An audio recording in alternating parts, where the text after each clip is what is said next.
5 años. 5 largos años logró escapar. Pero hoy, Jacinto N., conocido en las calles como el Monster, está tras las rejas. El hombre que aterrorizó a familias enteras. El mismo que participó en uno de los crímenes más impactantes de la historia reciente de México, la masacre brutal de la familia Levarón. 9 personas muertas. 3 mujeres. 6 niños. El menor tenía apenas 8 meses. 4 de noviembre de 2019, una fecha que México jamás olvidará. En este video, vas a descubrir quién realmente es el Monster, cómo sucedió esta tragedia que paralizó al mundo, y por qué esta captura lo cambia todo en la guerra contra el crimen organizado.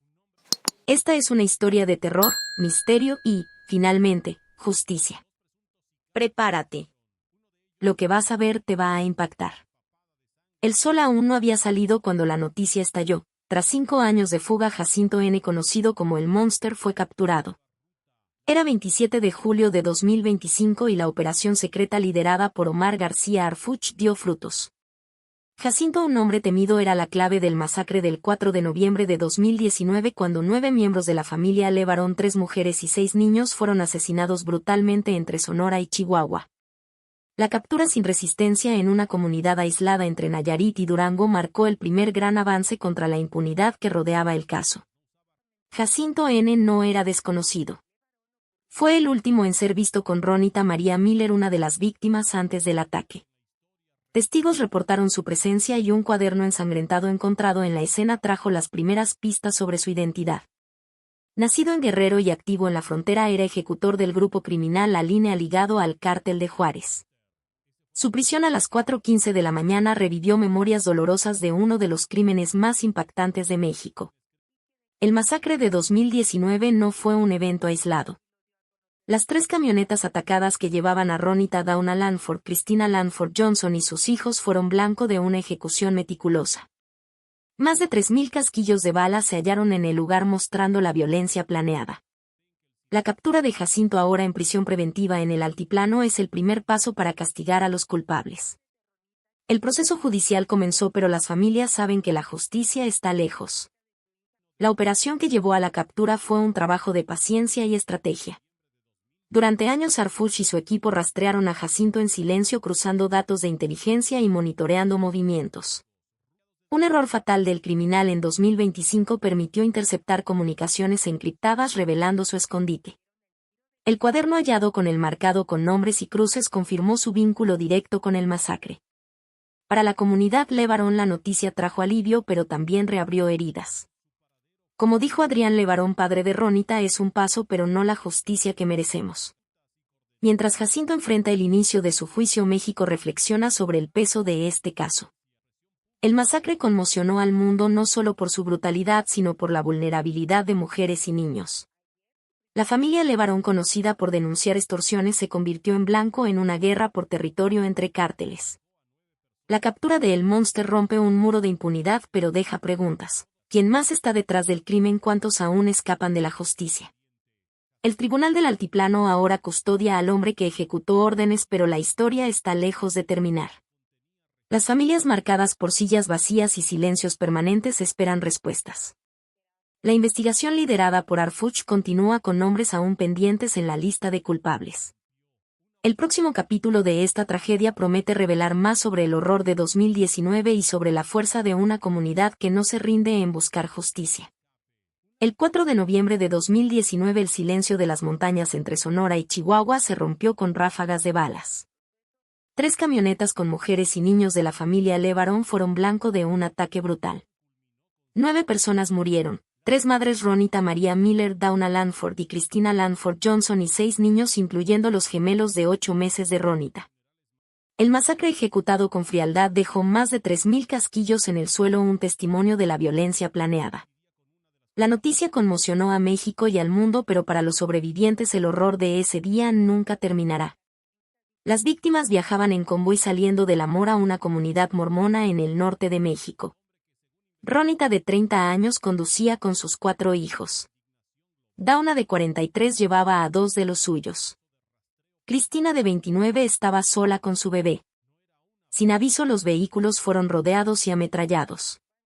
Cristina intentó proteger a su hijo dejándolo en el suelo del auto antes de morir. El bebé sobrevivió, pero otros niños no tuvieron suerte. Los gemelos de Ronita, aún en sus asientos, fueron alcanzados sin piedad. 8 niños escaparon, pero cargan cicatrices físicas y emocionales. Algunos heridos caminaron horas buscando ayuda.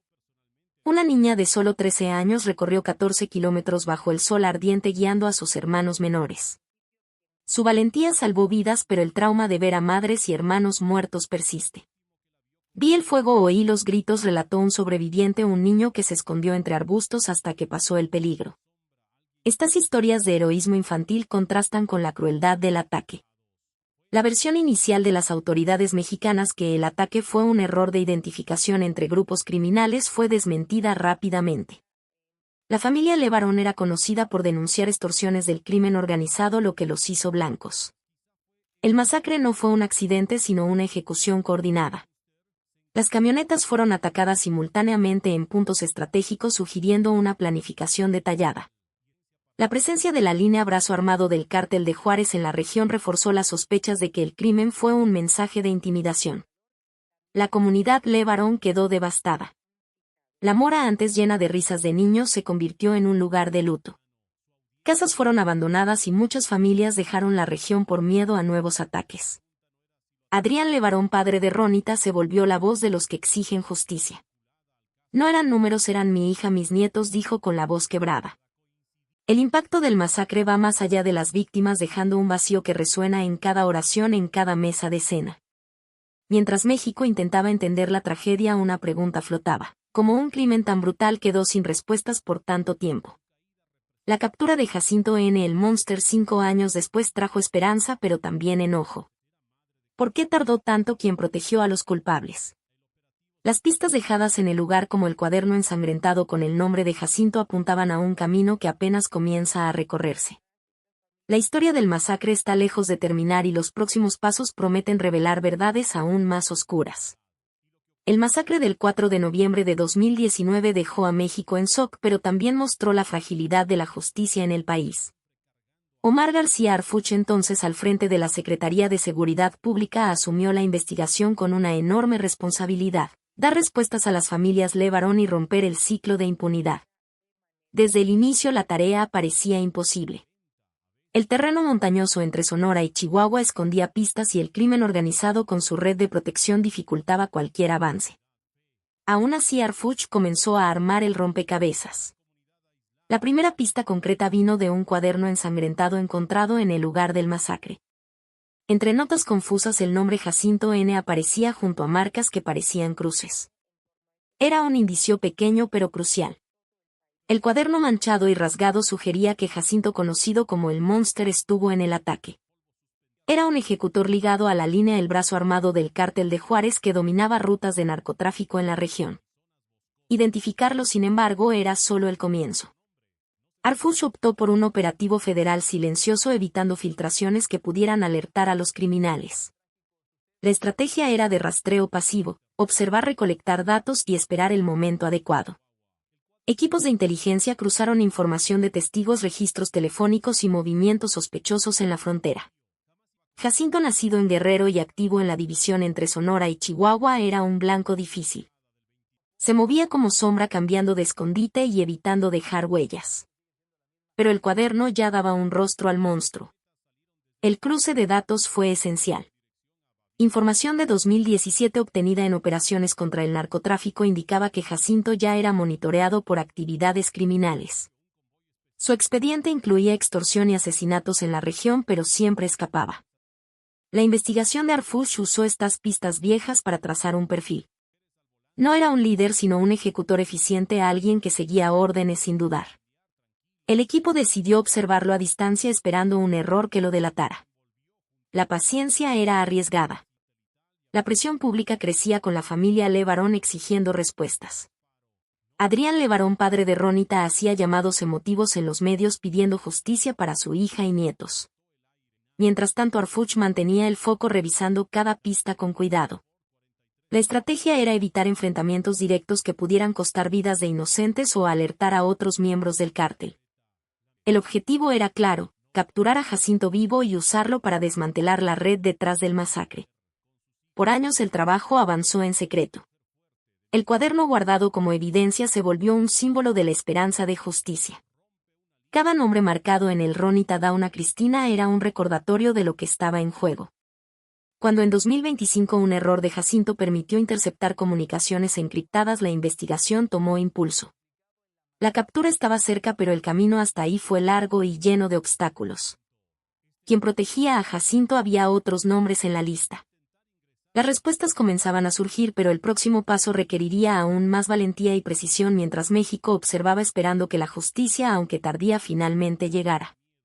El masacre del 4 de noviembre de 2019 no fue solo un crimen contra la familia LeBaron, sino contra la humanidad de una comunidad entera. Las víctimas, 3 mujeres y 6 niños, tuvieron sus vidas cortadas brutalmente, dejando un vacío que resuena hasta hoy. Conocer quiénes eran es esencial para entender el peso de la tragedia y la lucha por justicia que continúa. Cada nombre lleva una historia, un sueño y un legado que el crimen intentó borrar. Ronita María Miller, de 30 años, era el corazón de su familia. Madre de 4 hijos, era conocida por su fuerza y dedicación. El día del ataque conducía una de las camionetas llevando a sus gemelos de 8 meses y a otros 2 niños. Su sonrisa cálida y su fe inquebrantable eran luz en la mora. Ronita fue una de las primeras en ser alcanzada sin chance de proteger a sus hijos. Sus gemelos, aún en sus asientos, murieron a su lado, un detalle que corta el corazón de quien lo escucha.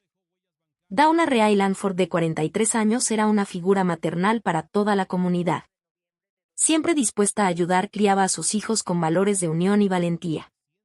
Ese día llevaba a 2 de ellos en la camioneta. Dauna intentó escapar, pero los disparos fueron implacables.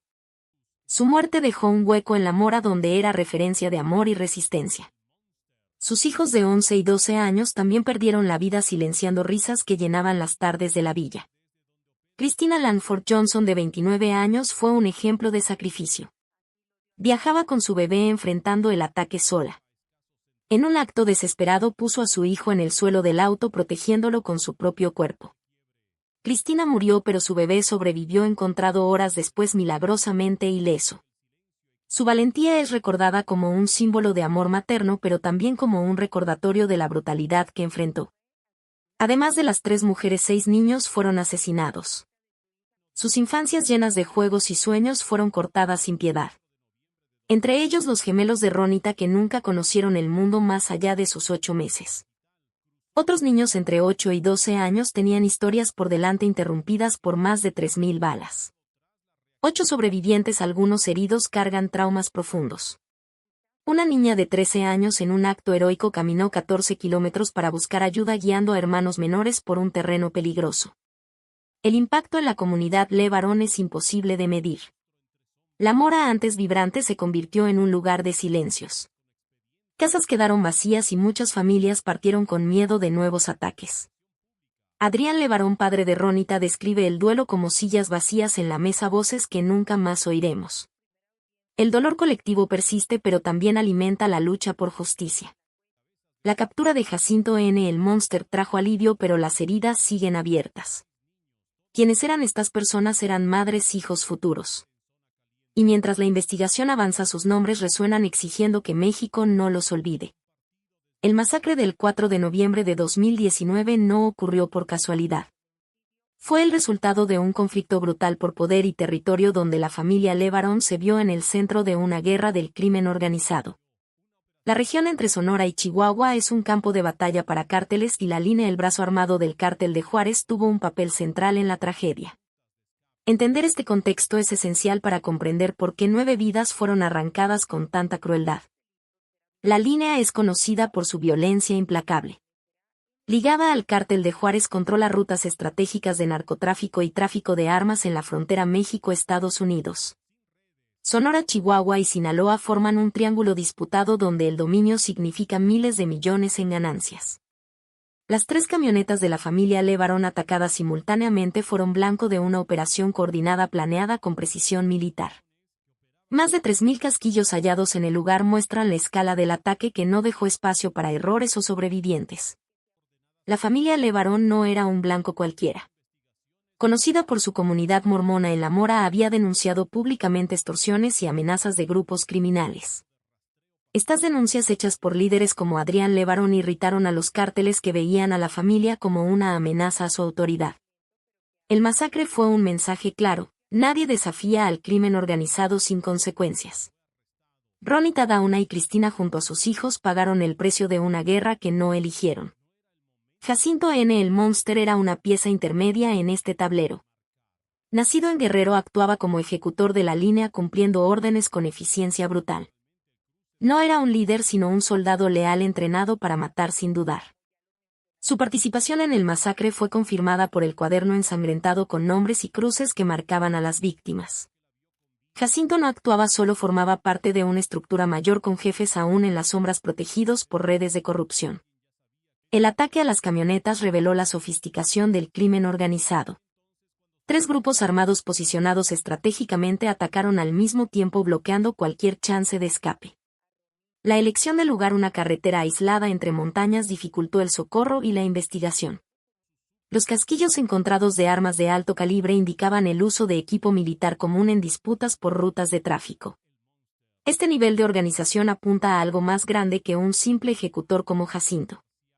Mientras la captura de El Monster en 2025 trajo esperanza, también expuso el tamaño del problema. México enfrenta un monstruo mayor que Jacinto, un sistema donde cárteles operan con impunidad protegidos por silencios institucionales. La familia LeBaron, incluso tras la tragedia, sigue exigiendo justicia. Adrián LeBaron insiste en que el caso sea tratado como terrorismo, no solo como homicidio. El próximo capítulo de esta historia depende de desmantelar las redes que permitieron el masacre y de asegurar que los nombres de las víctimas nunca sean olvidados. Por 5 largos años Jacinto N., conocido como el Monster, escapó como una sombra. Tras el masacre del 4 de noviembre de 2019, que dejó 9 muertos de la familia LeBaron, desapareció dejando pocas pistas. La búsqueda de este ejecutor de la línea fue una prueba de paciencia y determinación para Omar García Harfuch y su equipo. Cuando el 27 de julio de 2025 Jacinto finalmente cayó, la captura fue el resultado de un trabajo meticuloso que reveló tanto la astucia del criminal como la fuerza de la inteligencia mexicana. Jacinto era un maestro en desaparecer. Moviendo entre comunidades aisladas en la frontera, evitaba tecnología y contactos directos. Durante años la investigación enfrentó callejones sin salida. El cuaderno ensangrentado encontrado en el lugar del masacre era la principal pista, con su nombre y cruces marcando a las víctimas. Pero localizar a un hombre que vivía en las sombras requería más que pistas físicas, requería estrategia.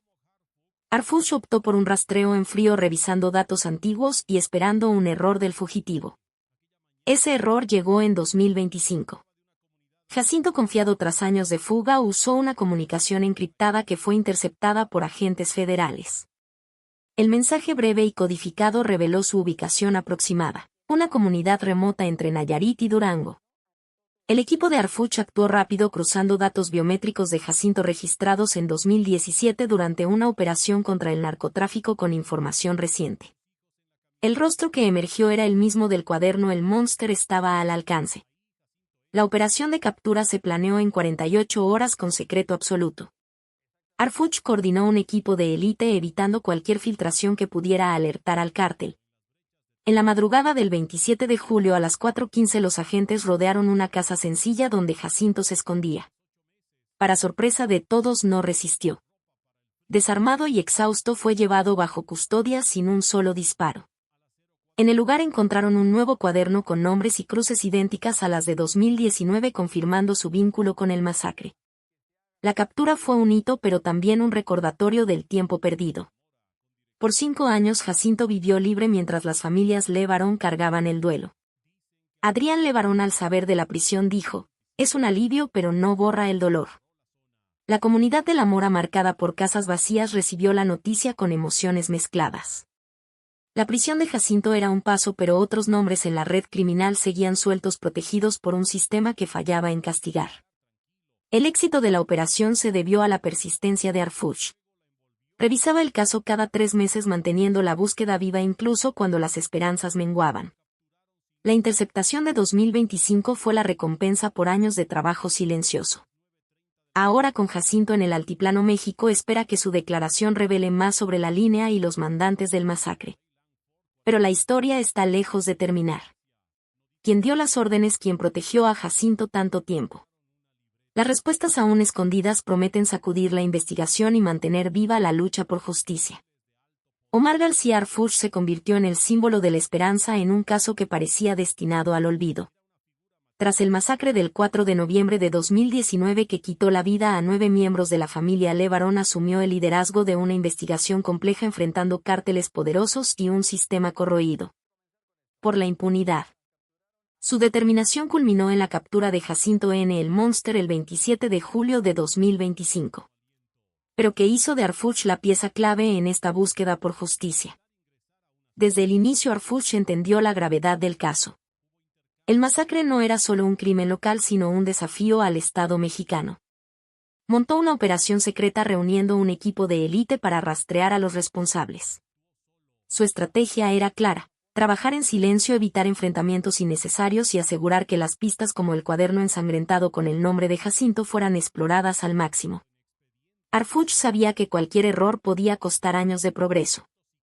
El sistema de rastreo en frío implementado por él fue crucial. Cada 3 meses el equipo revisaba datos, cruzaba información de inteligencia y actualizaba perfiles de sospechosos. Jacinto N., identificado temprano como ejecutor de la línea, era un blanco prioritario, pero su habilidad para desaparecer requería paciencia. Harfuch resistió la presión pública por resultados inmediatos, enfocándose en construir un caso sólido. La justicia no puede apresurarse, decía incluso cuando las familias Levarón exigían respuestas. La operación de captura en 2025 mostró el nivel de planificación de Harfuch.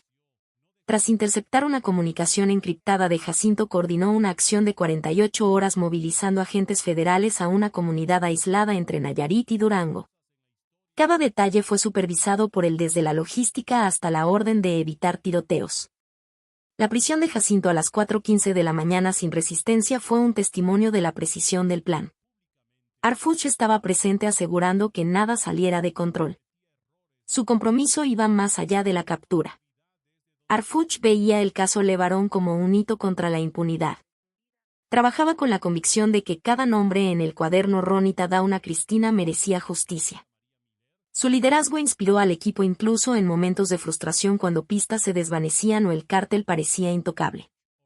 El cuaderno encontrado con Jacinto, idéntico al de 2019, validó años de esfuerzo, pero Harfuch sabía que el trabajo estaba lejos de terminar. Para la comunidad Levarón, Harfuch es una figura de respeto. Adrián Levarón, padre de Ronita, reconoció su empeño. No desistió cuando todos olvidaron. Pero el éxito de Harfuch también expone las fallas de un sistema mayor. ¿Por qué fue necesario un hombre como él para avanzar el caso? ¿Cuántos otros crímenes quedan sin solución por falta de liderazgo? Mientras Jacinto enfrenta la justicia en el altiplano, Harfuch sigue investigando, buscando a los mandantes del masacre. La lucha está viva, pero el próximo paso depende de su capacidad de mantener la presión y de un México que no dé la espalda a las víctimas. La captura de Jacinto N. el Monster el 27 de julio de 2025 trajo un respiro de alivio para la comunidad Levarón, pero también reavivó el dolor de una herida abierta. Tras el masacre del 4 de noviembre de 2019 que mató a 9 personas, 3 mujeres y 6 niños, la prisión de uno de los responsables fue un hito. Sin embargo, para las familias y para México el sentimiento es agridulce. La justicia, aunque dio un paso, aún está muy lejos de completarse. La noticia resonó en La Mora, donde la comunidad mormona vivió años de luto y miedo. Casas vacías abandonadas tras el ataque son recordatorios constantes de la tragedia. Muchas familias dejaron la región temiendo nuevos ataques de la línea u otros cárteles. Para los que quedaron, la prisión de Jacinto trajo alivio, pero no paz. Es un comienzo, pero no el fin, dijo Adrián Levarón, padre de Ronita. El trauma colectivo permanece, con sobrevivientes aún lidiando con pesadillas y silencios que reemplazaron risas infantiles. La investigación reveló que unas 30 personas están vinculadas al masacre, pero ninguna ha sido sentenciada hasta ahora. Jacinto, ahora en el altiplano, es el primero en enfrentar un proceso judicial, pero la lentitud del sistema frustra a las víctimas. Adrián Levarón ha sido firme en su pedido: que el caso sea tratado como terrorismo, no solo como homicidio. Cree que esto podría crear un precedente para castigar crímenes similares con más rigor, forzando a México a enfrentar la violencia de los cárteles de frente.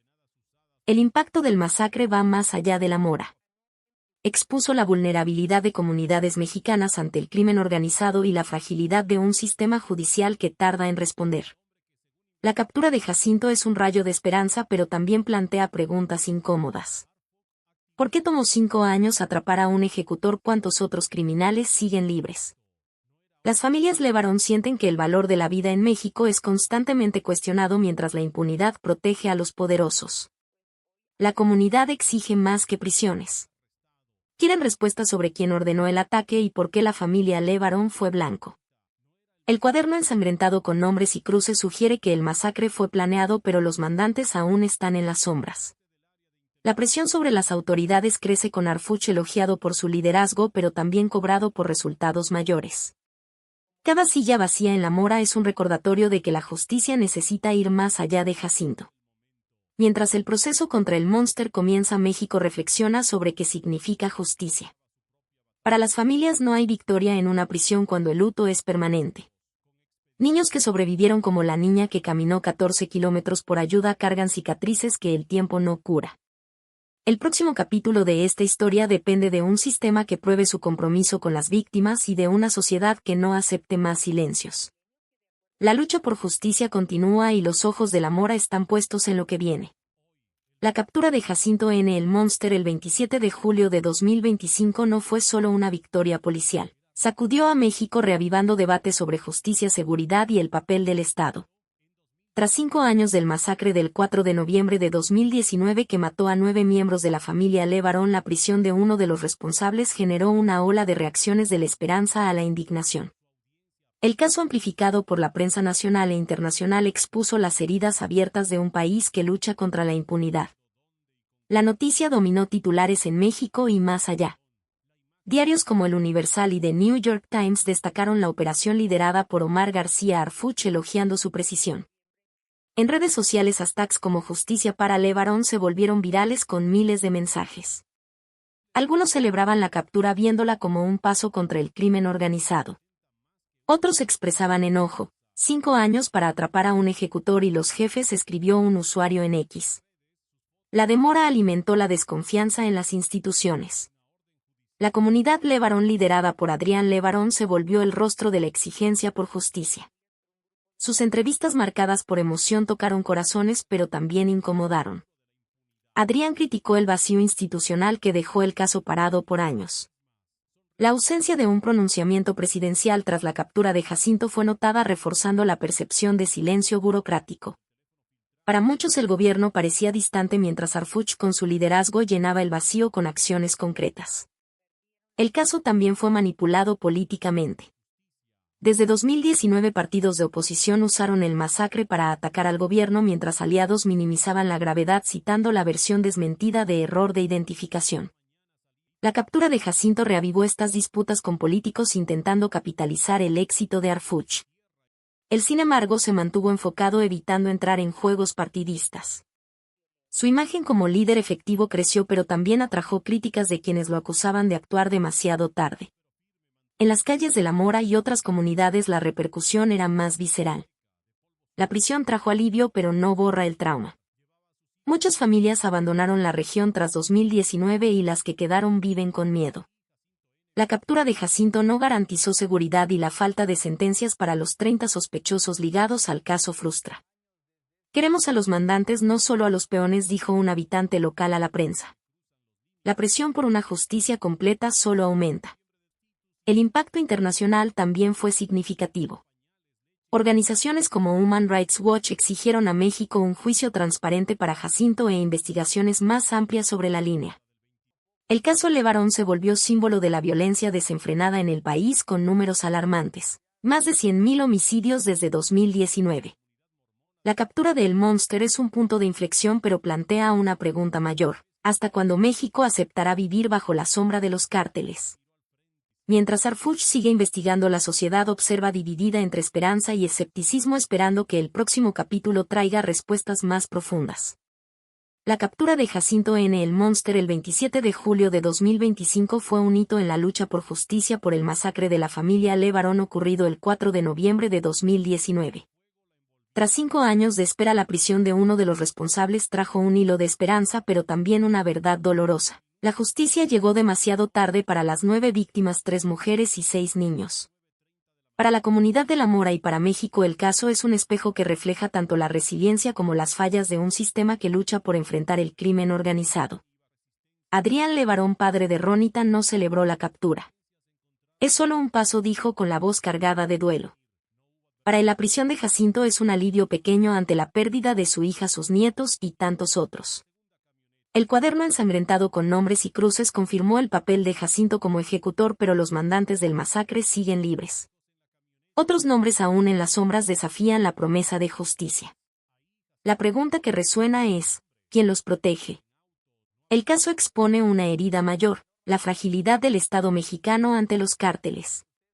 La Línea y otros grupos operan con una impunidad que parece inquebrantable. A pesar del liderazgo de Omar García Harfuch, que coordinó la captura con precisión, el sistema judicial sigue lento. De los 30 sospechosos ligados al masacre, solo Jacinto está preso y ninguna sentencia se ha dado.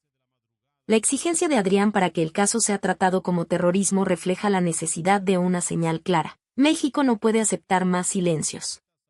La gran pregunta ahora es si el Estado permanecerá presente. La captura de Jacinto fue un logro, pero ¿qué viene después? Las familias Levarón, marcadas por sillas vacías e infancias robadas, temen que el caso caiga en el olvido como tantos otros. La niña que caminó 14 kilómetros por ayuda, los sobrevivientes que aún despiertan con pesadillas, todos esperan más que una prisión. Quieren un país donde la vida tenga valor, donde los cárteles no dicten el destino de comunidades enteras. Mientras Jacinto enfrenta el juicio en el altiplano, México se pregunta, ¿qué cambió desde 2019? La violencia continúa con miles de homicidios cada año. La captura de El Monster es un símbolo de esperanza, pero también un recordatorio de que la justicia mexicana es una promesa incumplida. Harfuch sigue investigando, buscando a los jefes detrás del masacre, pero el camino es largo. Cada nombre en el cuaderno de Jacinto es una exigencia o un grito por respuestas. La historia del masacre Levarón no termina con la prisión de un ejecutor. Continúa en las voces que exigen justicia, en las comunidades que resisten y en los ojos de un país que no puede ignorar más sus heridas. El próximo capítulo depende de un compromiso mayor, no solo de Harfuch, sino de un México que decida enfrentar a sus monstruos de frente. Hasta entonces, los nombres de Ronita, Dauna, Cristina y los 6 niños siguen resonando, pidiendo que nadie los olvide. La captura de El Monster no trae de vuelta las 9 vidas perdidas en aquel día terrible, pero marca un momento histórico, la prueba de que, por más tiempo que pase, la justicia puede llegar. Esta historia nos muestra cómo el crimen organizado destruye familias y comunidades enteras. Pero también nos enseña que nunca debemos rendirnos en la lucha contra la impunidad. ¿Y tú? ¿Qué te pareció esta historia? ¿Te impactaron los detalles del caso? ¿Crees que esta captura va a hacer la diferencia en la lucha contra el crimen organizado en México? Deja tu comentario aquí abajo, quiero mucho saber tu opinión sobre todo esto. Si este video te impactó tanto como me impactó a mí al investigar y contar esta historia, suscríbete al canal y activa la campanita de notificaciones. Así no te pierdes ninguno de los próximos casos que voy a traer para ustedes. La verdad necesita ser contada. Y tú formas parte de eso.